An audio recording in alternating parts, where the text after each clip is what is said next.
Hai teman-teman semua, kali ini kami dari Divisi Ilustrasi akan menemani kalian selama beberapa menit ke depan. Kalian pernah gak sih pengen mulai hobi menggambar, tapi bingung mulainya gimana? Nah, sepertinya beberapa informasi setelah ini akan sangat berguna bagi kalian. Tonton terus ya. Apa niat dan motivasi kamu dalam memulai menggambar? Mungkin kamu ingin menggambar karena suka melihat lukisan, melihat animasi, dan lainnya. Dengan mengetahui apa niatmu, kamu akan termotivasi untuk terus berkembang dalam menggambar. Ingat selalu niat kamu.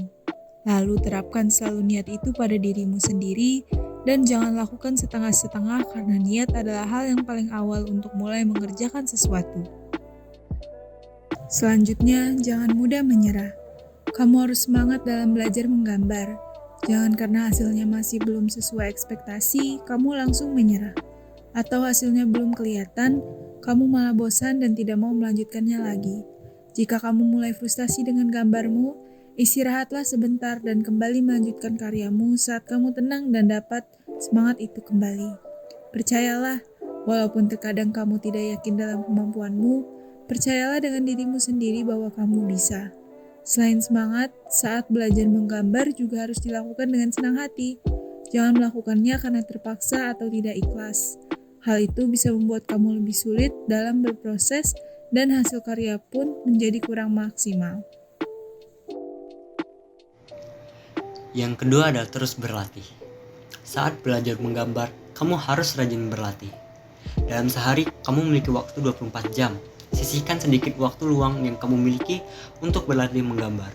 Mungkin sekitar 5-10 menit dalam sehari.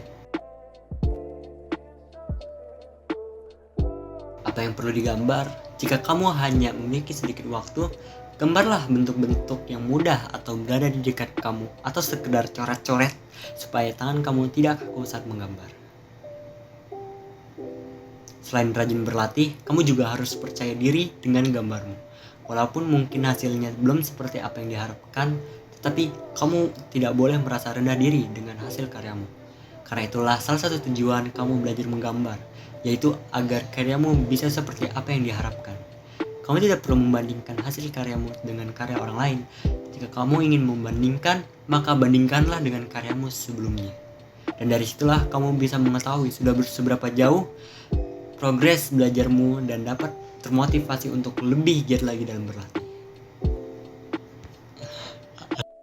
Yang ketiga adalah berlatih dari bentuk yang sederhana. Kamu bisa memulai gambar dari bentuk yang sederhana seperti garis. Kamu bisa membuat garis tanpa bantuan penggaris alias freehand.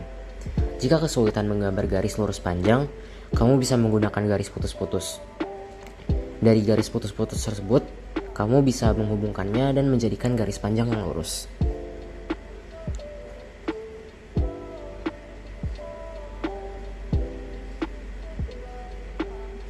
Selanjutnya, jika kamu sudah bisa menggambar garis yang lurus, kamu bisa berlatih membuat bangun datar seperti persegi, segitiga, jajar genjang, lingkaran, trapesium, layang-layang, dan bentuk lainnya.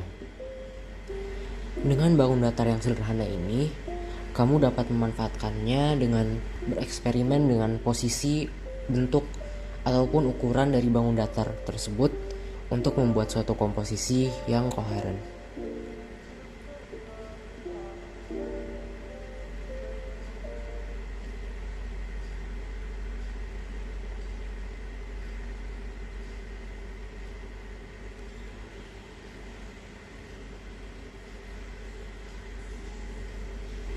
Jika dirasa sudah bisa, kamu dapat memberikan bangun datar tersebut volume sehingga menjadi bentuk bangun ruang seperti bola, kubus, balok, ataupun bentuk lainnya.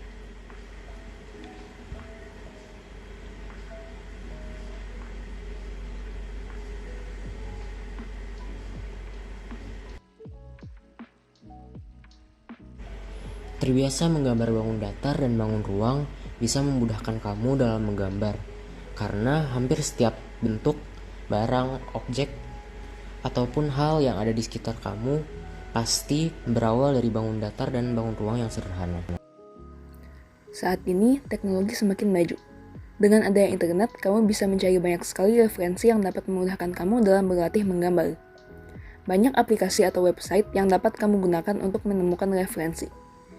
Berikut ini adalah beberapa contoh aplikasi dan website yang dapat memudahkan kamu dalam menggambar. 1. Pinterest. Pinterest adalah aplikasi yang dapat kamu gunakan untuk mencari ide, inspirasi gaya, dan lainnya. 2. Adobe Color. Adobe Color adalah website untuk mencari warna, baik warna analogus, complementary, monochromatic, dan lainnya. 3. Magic Poser. Magic Poser adalah aplikasi yang dapat membantu kamu untuk membuat pose karakter yang dapat digunakan sebagai referensi dalam menggambar. Selain 3 contoh tadi, masih banyak sekali aplikasi dan website lain yang sangat berguna untuk membantu memudahkanmu dalam menggambar. Bagaimana jika teknologi yang kita punya masih kurang memadai? Mungkin jika teknologi yang kita punya kurang memadai atau sulit diakses, kita bisa bertanya kepada orang yang lebih berpengalaman, baik itu guru maupun teman kita. Kita bisa mengetahui proses mereka dalam berkarya dan dapat mencontohnya sebagai referensi. Oke, itu tadi beberapa tips and tricks yang mungkin dapat kalian coba jika ingin memulai hobi menggambar. Sekian dari kami, semoga bermanfaat ya.